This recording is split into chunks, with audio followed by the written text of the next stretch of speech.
Good evening and welcome to this special presentation. I'm Ruchika Tomar.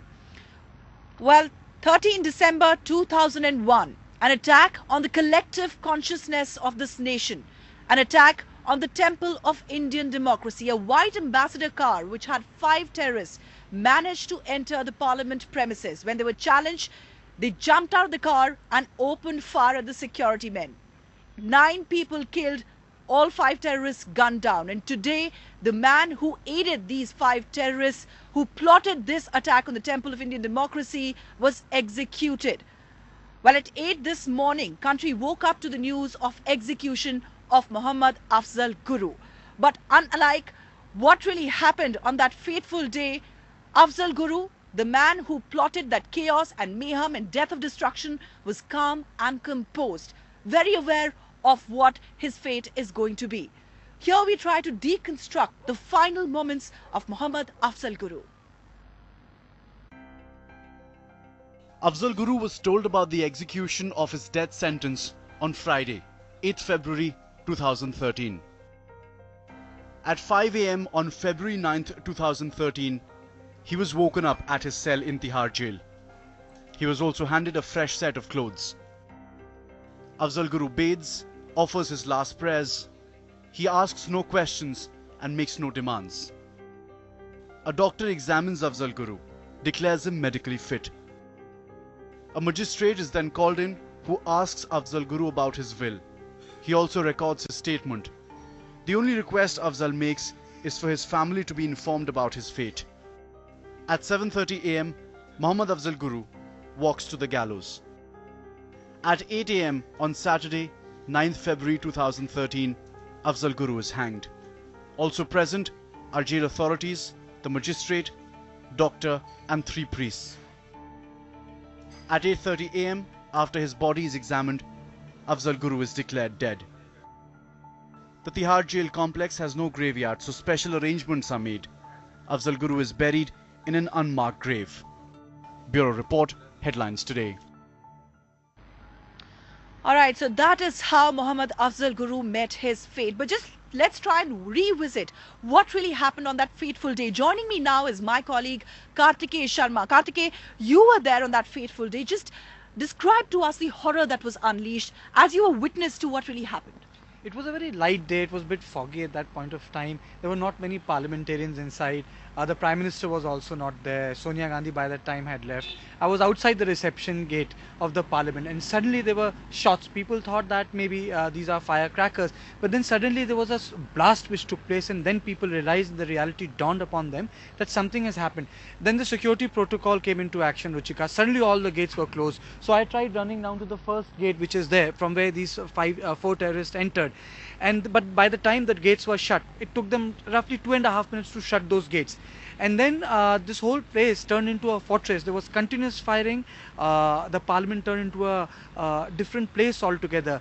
Today, the sort of security we see was not there at that point of time. Barely there were 5 or 7 guards outside the front gate. So I see a different parliament today than that day, because it took roughly 4 to 5 hours to sanitize that place, and then after that for 3 hours the whole parliament was under lockdown, because at that point of time, Ruchika, the rumor was that there's one missing terrorist, right, and they were not able to quantify for that. Right. So shocked and stunned, not just those who cover parliament, journalists like you who were there every day, but even in the aftermath of this, the narrative has changed completely, Kartikeya. If we talk about, India has bled through several cuts by these terror attacks, but this particular terror attack, in the aftermath of this, the politics around terror attacks and how we deal with terror, India being a soft state, it doesn't come down hard on terror, that is something that's played out for years on end. You see, before that, our approach towards terrorism was defined. It was not as if we were not, we had no approach towards terror attacks. Red Fort attack by that time had taken place. But then our approach became much more muscular and aggressive, Ruchika. For the first time, our temple of democracy was attacked. And then people realized the horror that they wanted to kill the politicians, hold them to ransom.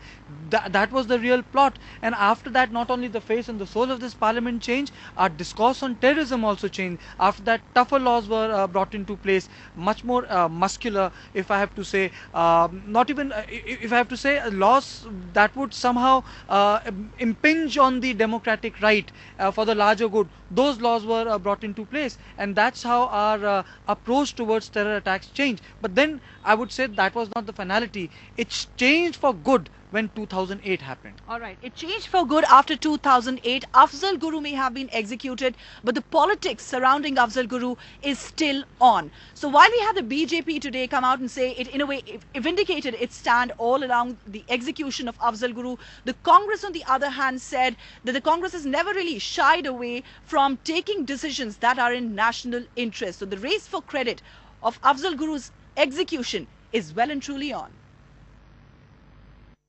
निश्चित तौर से ये फैसला उस संसद के हमलावरों के लिए कड़ा संदेश है और यहाँ तक कि आतंकवादियों के लिए भी इस फैसले से ये संदेश दिया है कि अगर भारत की सुरक्षा के साथ कोई आतंकवादी खिलवाड़ करेगा, चाहे वो अजमल कसाब हो या अफजल गुरु हो, तो वही हश्र होगा जो इन आतंकवादियों का हुआ है.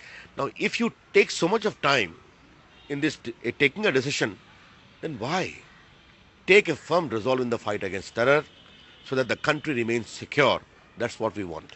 Well, if I only wish to believe that the government doesn't have that in mind. But if the government has that in mind, the government has a lot to explain as far as the fight against terrorism is concerned. The government has ordered the hanging of Afzal Guru this morning. It's a welcome action, though delayed, because this conviction was upheld by the Supreme Court in 2006. The entire opposition, the entire country has been harping that he should be hanged. This action is delayed, but undoubtedly it's a welcome action. आज खुशी का दिन है देश के लिए, त्योहार मनाने का दिन है, और मुझे लगता है कि इससे बड़ी खुशी देश के लिए नहीं हो सकती. जिस दिन का, जिस घड़ी का इंतजार था, वो दिन आज आ गया है. देर हुई है, लेकिन ठीक है, सरकार ने आज हिम्मत दिखाई. आज हम सरकार का भी अभिनंदन करने का मौका लेते हैं. सेक्रेटरी कॉन्फ्रेंस ने अखबारात के लिए बयान जारी करने के लिए कहा है कि 4 दिन के लिए पूरे कश्मीर में शोक मनाया जाएगा. उनकी फांसी के खिलाफ जज्बात का इजहार होगा. वो कौन सी शक्ल इख्तियार करेगा, इसका इन्हिसार आप हालात पे छोड़ें, जो भी हो.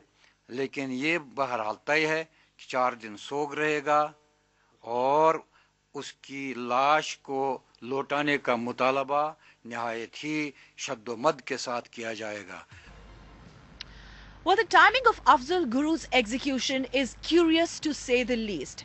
Has the Congress taken the winds out of the sails of the BJP with one fell sweep? That's the question that's being asked, considering that the BJP all along had said that it, in a way, Afzal Guru's execution, he is not being executed, in fact, in a way reflects the politics that Congress plays, that of vote bank. So now with this action, has the Congress really demolished that claim of the BJP? Also interesting are the developments that are taking place in the BJP, the rise and rise of Narendra Modi, also the endorsement that have been coming in from the Sangh Parivar during the Mahakumbh, and the warming up of the international community like the EU. So with all of this, has the Congress tried to neutralize Moditva?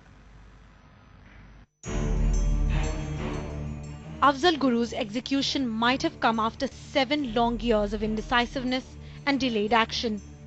But the way it was conducted in utter secrecy and haste has raised questions about the timing of the death. Government's move to hang Guru is now being looked upon as UPA's attempt to neutralize the deafening chorus for Narendra Modi's accession as BJP's prime ministerial nominee. Congress was quite vulnerable on that score, and I think they may also have had a feeling that this is going to be one of Narendra Modi's main planks is going to be vote bank politics. So by doing this now, they may have somehow weakened that plank. Afzal's execution is a clear sign to a middle class that backs Modi's hard stand on terror that the Congress is equally serious on the issue. It is a sign that Congress believes terror has no colour. By stealing the BJP's thunder, it's possible that the Congress is setting the stage for an early election. The government denies that it was a coldly calculated move to checkmate the BJP, but it certainly seems to have put the main opposition party on the back foot. The UPA government has ensured that there is social cohesion, there is social peace and communal harmony, and never ever was a situation like Gujarat allowed to engulf us. We take decisions of national security. We do not keep electoral considerations in mind. I only wish to believe that the government doesn't have that in mind.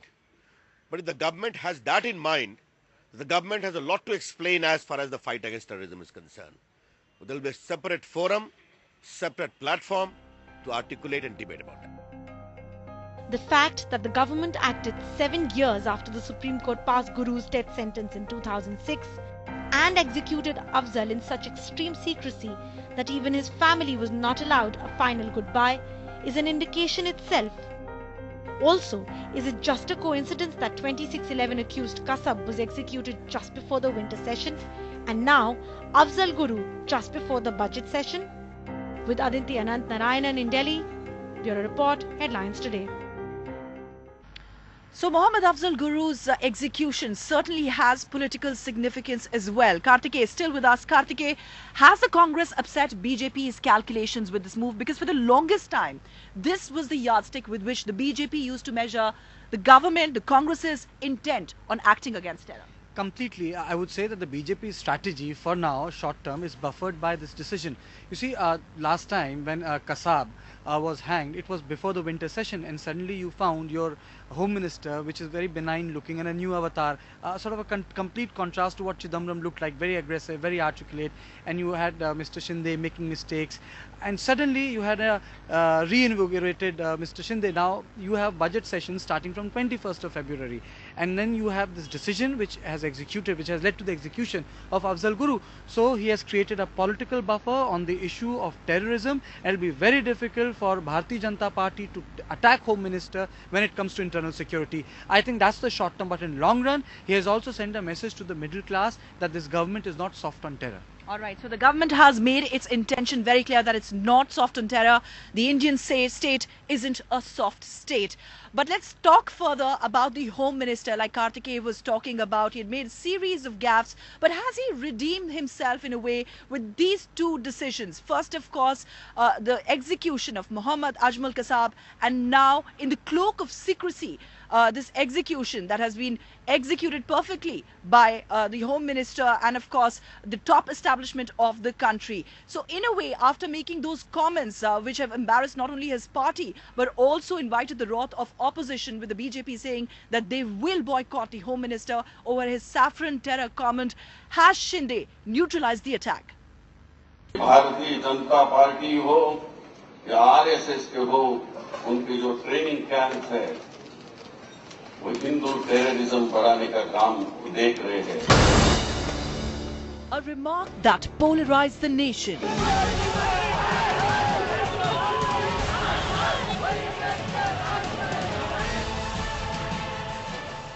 A remark that made the Saffron Brigade see red and threaten to boycott him in Parliament. The Afzal Guru's case was again sent to a new Home Minister, that's me. As new President of India, he saw the cases and he had sent me few cases for reconsideration. And the date was confirmed by the judicial officer on 8th. The time was also confirmed. And today at 8 a.m. he was hanged. Just 12 days before Parliament, Shinde has hit a masterstroke. A deft ploy to puncture the BJP strategy to isolate him in Parliament. Can the BJP brigade still boycott him in the House? Shinde has done what his predecessors failed to do. execute two faces of terror, Kasab and Afzal Guru, within just over 2 months. BJP will not leave like this. It is not a question of one-day protest. We will continue our agitation till this Home Minister is removed or till this government goes out. We will corner him and expose him both outside and inside the parliament. I condemn it strongly, very forcefully. It is a malicious, baseless comment made by a lightweight Home Minister who doesn't know what he is speaking about. तो उससे निपटने के लिए अपने को हाथ साफ करने के लिए और शिंदे जी ने जो कुछ कहा है या चिदम्बरम जी ने जो कुछ कहा है उसके बचाव में उन्होंने इस समय उसको चिन्हित किया, अन्यथा ये काम तो कई साल पहले हो जाना चाहिए था। Law has taken its course. Government has been compelled to act under public pressure. The former policeman from Maharashtra has now proved himself that he's not soft on terror, taking the sting out of the BJP's attack. Till yesterday, it seemed that the Home Minister was on back foot and BJP had all guns blazing on him for his Hindu terror comment.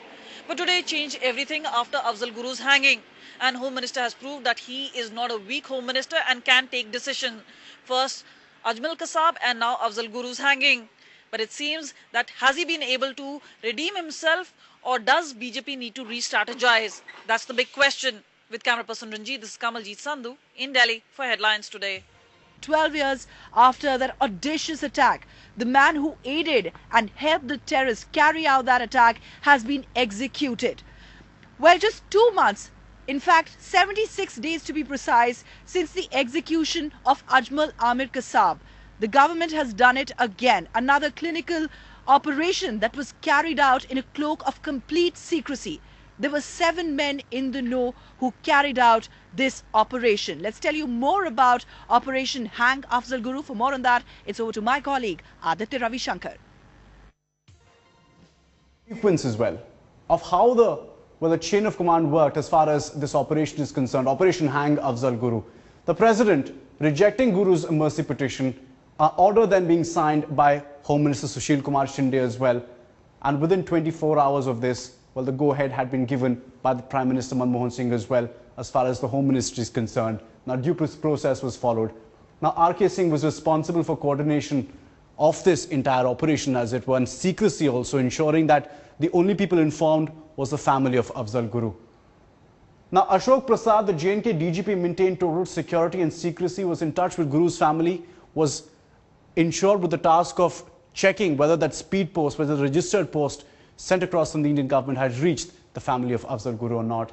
Now you look at Chief Minister Omar Abdullah also had a huge task, was informed at the last moment. The task was to ensure that there was adequate security arrangement in place while taking into account what could have been a possible fallout of this decision. Now Vimla Mehra as well, the DGP of TIHAR jail, carrying out all formalities and processes for the hanging, ensuring that everything was in order and went to the T as well. All right, so the establishment taking the people by surprise. The news coming in this morning that the man who actually plotted and aided the 5 terrorists who attacked the Indian Parliament has been executed after a 12-year-long wait. With that, it's a wrap on this special presentation.